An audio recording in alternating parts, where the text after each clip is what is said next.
பயணப்பட்டு கொண்டிருக்கின்ற ஆகஸ்ட் மாதத்திலே 24ஆம் தேதி திருதூதரான புனித பர்த்தலமேயுனுடைய திருநாளை திருச்சபை இன்றைக்கு கொண்டாட அழைப்பு தருகிறது. இந்த நாளுக்குரிய இறைவார்த்தையானது திருவெளிப்பாட்டு நூலிலே இருந்து நமக்கு தரப்பட்டிருக்கிறது. இதனை வாசிக்க கவனத்தோடு கேட்போம். 12 அடிக்கற்களின் மீதும் ஆட்டுக்குட்டியின் 12 திருத்தூதர்களின் பெயர்களும் எழுதப்பட்டிருந்தன. திருத்தூதர் யோவான் எழுதிய திருவெளிப்பாட்டிலிருந்து வாசகம். அதிகாரம் 21, இறைவசனங்கள் 9 முதல் 14 முடிய. சகோதர சகோதரிகளே, 7 வானதூதர்கள் ஒருவர் வந்து, வா, ஆட்டுக்குட்டி மணந்து கொண்ட மணமகளை உனக்கு காட்டுவேன் என்று என்னிடம் கூறினார்.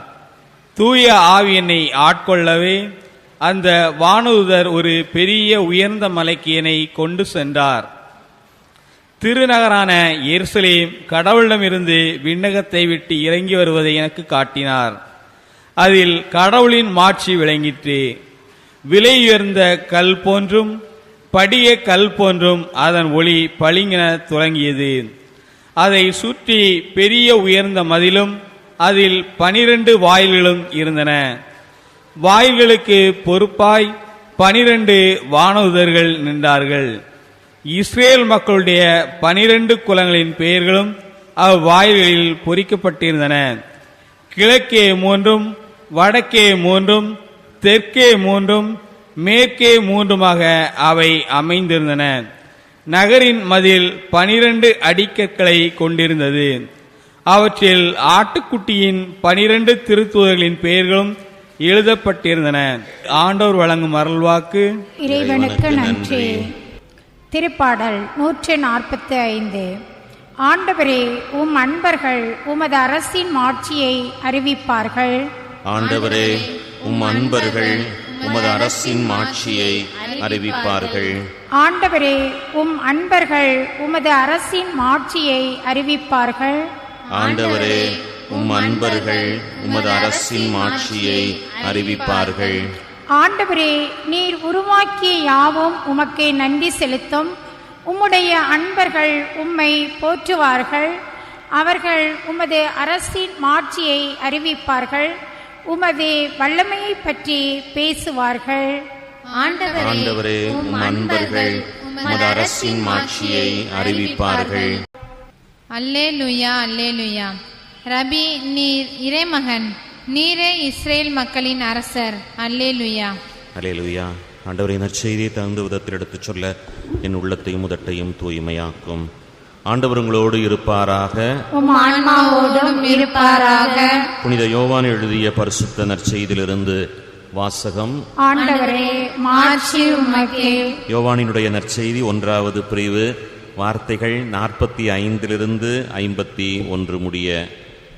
அக்காலத்தில் பிலிப்பு நத்தானியலை போய் பார்த்து, இறைவாக்கினர்களும் திருச்சட்ட நூலில் மோசேயும் குறிக்கப்பட்டிருக்கின்றவரை நாங்கள் கண்டுகொண்டோம். நாசரேத்தைச் சேர்ந்த யோசேப்பின் மகன் இயேசுவே அவர் என்றார். அதற்கு நத்தானியேல், நாசரேத்திலிருந்து நல்லது எதுவும் வர முடியுமோ என்று கேட்டார். பிலிப்பு அவரிடம், வந்து பாரும் என்று கூறினார். நத்தானியேல் தம்மிடம் வருவதை இயேசு கண்டு, இவர் உண்மையான இஸ்ராயலர், கபடற்றவர் என்று அவரை குறித்து கூறினார். நத்தானியேல், என்னை உமக்கு எப்படி தெரியும் என்று அவரிடம் கேட்டார். இயேசு, பிலிப்பு உம்மை கூப்பிடுவதற்கு முன்பு நீர் அத்திமரத்தின் கீழ் இருக்கும்போதே நான் உம்மை கண்டேன் என்று பதிலளித்தார். நத்தானியேல் அவரை பார்த்து, ரபி, நீர் இறைமகன், நீரே இஸ்ராயல் மக்களின் அரசர் என்றார். அதற்கு இயேசு, உம்மை அத்திமரத்தின் கீழ் கண்டேன் என்று உம்மிடம் சொன்னதாலா நம்புகின்றீர்? இதைவிட பெரியவற்றை காண்பீர் என்றார். மேலும், வானம் திறந்திருப்பதையும் கடவுளின் தூதர்கள் மானிட மகன் மீது ஏறுவதையும் இறங்குவதையும் காண்பீர்கள் என மிக உறுதியாக உங்களுக்கு சொல்லுகிறேன் என்று அவரிடம் கூறினார். கிறிஸ்துவின் நற்செய்தி. கிறிஸ்துவே, உமக்கு புகழ். பர்த்திலமேயினுடைய திருநாளை, திருதூதரான இவருடைய திருநாளை திருச்சபையோடு சேர்ந்து கொண்டாட அழைக்கப்படுகின்றோம். ஆண்டவர் அவருக்கு சூட்டிய அற்புதமான பட்டம் இவர் உண்மையான இஸ்ராயலர், கபடு அற்றவர் என்று கூறுகின்ற வார்த்தையை நாம் பார்க்கின்றோம். கபடு இல்லாதவர், சூதுவாதி இல்லாத மனிதன் என்று நாம் கூறுவது போல ஆண்டவர் இவர் கபடு அல்லாதவர் என்று கூறுவதை பார்க்கின்றோம். யதார்த்தமாய் இருக்கின்ற மனிதன் உண்மையிலேயே அவன் வாழ்விலே வெற்றியை காண்பான். எந்த ஒரு மனிதன் அத்தகைய வரம் பெற்றிருக்கின்றானோ அல்லது அத்தகைய வாழ்வை அவன் வாழ்கின்றானோ அவன் உண்மையிலேயே வாழ்விலே வெற்றியை காண முடியும். யதார்த்தம் என்று சொல்லுகின்ற பொழுது உண்மையை உண்மையாய் உரைக்கின்ற ஒரு வாழ்வு. இந்த உண்மையை உண்மையாய் உரைப்பது என்பது இன்றைக்கு இயலாது போன ஒன்றாய் மாறிப்போனது. காரணம், இன்றைக்கு எங்குமே பொய்மையே தலைவிரித்து ஆடுகின்ற ஒரு சூழலை நாம் பார்க்கின்றோம். பொய்மையான வேடம், பொய்மையான பேச்சு, பொய்மையாய் புகழ்வது என்பது எல்லாம் இன்றைக்கு அரங்கேறி கொண்டிருக்கின்ற ஒன்று. இதிலே உண்மையாய் இருப்பது என்பது சாத்தியமில்லாத ஒன்று என்பதுதான் நாம் அறியக்கூடிய ஒரு நிலைப்பாடு. ஆனால் ஆண்டவர் கூறுகின்றார் பத்லெமேயுவை பார்த்து, நீர் கபடற்றவர் என்று.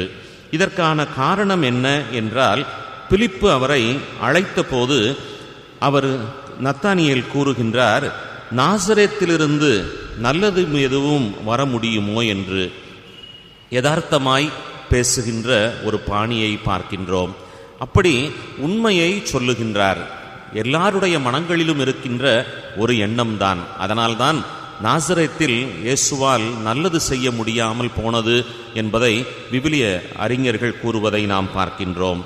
நாசரேத்தைச் சேர்ந்த யோசேப்பின் மகன் இயேசுவே அவர் என்று பிலிப்பு அவரை கூப்பிட்ட பொழுது நத்தானியேல் உள்ளத்திலே வைத்திருந்த அந்த எண்ணத்தை, உண்மையை உண்மையாய் கூறுகின்றார்.